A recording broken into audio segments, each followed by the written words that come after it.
Hai, kembali lagi di channel aku, Asnita Fridawati Saragi.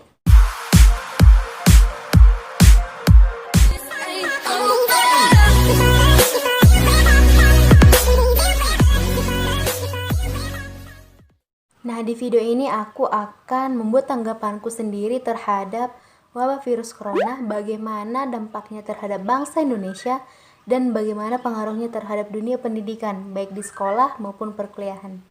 Sebelum kepada pembahasan, aku kasih waktu kepada kamu untuk like, comment, share, and subscribe ya.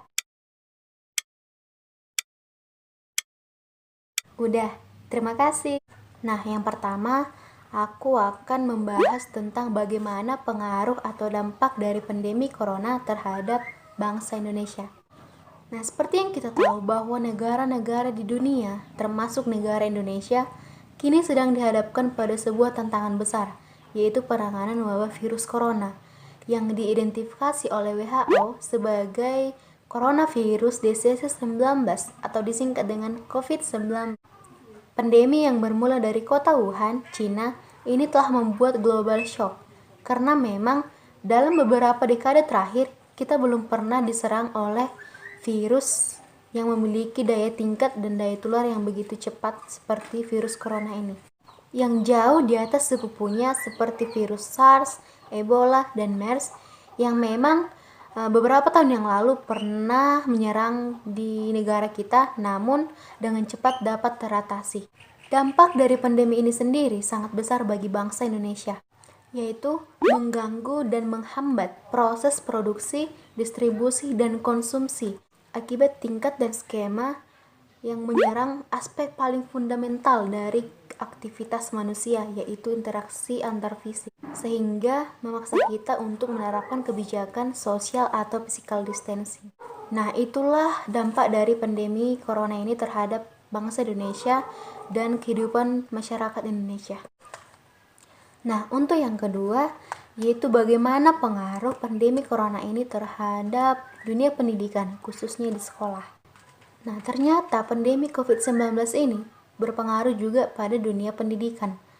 Dengan kebijakan pemerintah untuk meliburkan lembaga pendidikan dan menggantikan dengan pembelajaran online atau daring, membuat kelimpungan banyak pihak. Ketidaksiapan dari stakeholder sekolah dalam pembelajaran daring menjadi faktor utama kekacauan dalam berjalannya proses pembelajaran. Sekolah-sekolah yang tidak memiliki fasilitas dalam pembelajaran daring akan mengalami kesulitan dalam mengejar ketertinggalan materi pembelajaran. Selain itu, masalah yang perlu diperhatikan adalah bahwa siswa akan mengalami kesulitan dalam berkonsultasi dengan gurunya saat proses pembelajaran, apalagi dengan penjelasan materi dari guru yang belum paham atau tidak dimengerti oleh siswa. Sehingga dampak dari pandemi virus corona ini terhadap dunia pendidikan, khususnya sekolah, banyak sekali dampak negatifnya terhadap siswa dan guru. Nah, bagaimana juga dampak dari pandemi ini terhadap dunia pendidikan, khususnya perkuliahan? Tidak jauh seperti sekolah, saat ini perguruan tinggi pun sudah melakukan pembelajaran online atau daring akibat dari pandemi COVID-19 ini, yang tidak jauh dari tujuan untuk mengurangi penularan dari wabah virus corona ini. Jika kita baca di artikel, pada minggu pertama banyak siswa yang merasa sangat senang dengan pembelajaran online ini. Karena dengan kuliah online, maka jadwal bisa diatur dan lebih longgar daripada tatap muka. Namun, hari demi hari, banyak mahasiswa yang mengeluh dengan adanya pembelajaran online ini. Pergantian hari itu bagaikan menandakan bahwa akan adanya tugas-tugas yang akan menanti.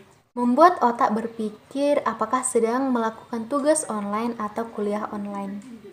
Namun saat pembelajaran online ini banyak sekali penghambat-penghambat yang mengganggu. Salah satu contohnya adalah koneksi internet. Bagi mahasiswa yang tinggal di desa atau di perkampungan, maka mereka akan kesulitan untuk mendapatkan koneksi internet dengan cepat. Apalagi pada proses pembelajaran, mereka harus tatap muka melalui daring.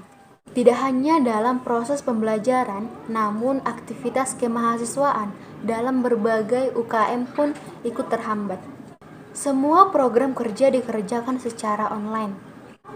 Rapat yang seharusnya bertemu langsung dan tatap muka pun sudah menjadi online.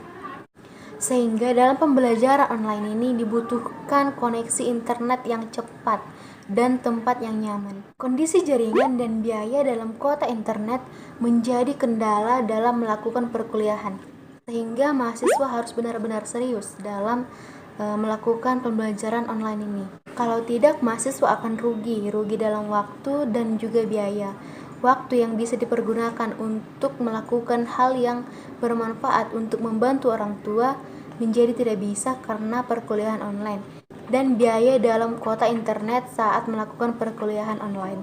Nah, itulah dampak pandemi dan pengaruh pandemi ini terhadap dunia pendidikan. Semoga dari ulasan tadi kamu dapat mengerti dan paham bagaimana dampak dari pandemi ini terhadap kehidupan masyarakat Indonesia dan dunia pendidikan, sehingga kita bisa bersama-sama untuk mencegah penularan virus corona ini agar kita dapat melakukan aktivitas kita kembali seperti biasa. Terapkan kebijakan pemerintah dalam melakukan kegiatan di rumah aja agar penularan virus corona ini dapat cepat teratasi dan bumi kita dapat pulih kembali. Nah, dari pemaparan materi tadi, kamu dapat ambil kesimpulan untuk menjaga bumi ini dan tidak mengotori dengan membuang sampah sembarangan dan tetap hidup dalam kebersihan. Karena dengan kebersihan, kita akan menjadi hidup yang lebih sehat lagi. Kesehatan merupakan hal yang penting bagi setiap manusia. Oleh karena itu, mari kita menjaga tubuh kita, menjaga lingkungan kita agar tetap bersih dan menjaga bumi kita, agar tidak ada lagi pandemi yang menyerang bumi kita ini dan kita semua bisa hidup sejahtera dan tidak ada lagi duka bagi banyak orang. Salam sehat. Nah, itulah tanggapan saya mengenai virus corona ini terhadap kehidupan masyarakat Indonesia dan terhadap dunia pendidikan. Semoga video ini dapat bermanfaat bagi kalian yang telah menonton, dan terapkanlah kebijakan yang disediakan oleh pemerintah kita untuk tetap di rumah aja. Cukup sekian, terima kasih. Sampai jumpa.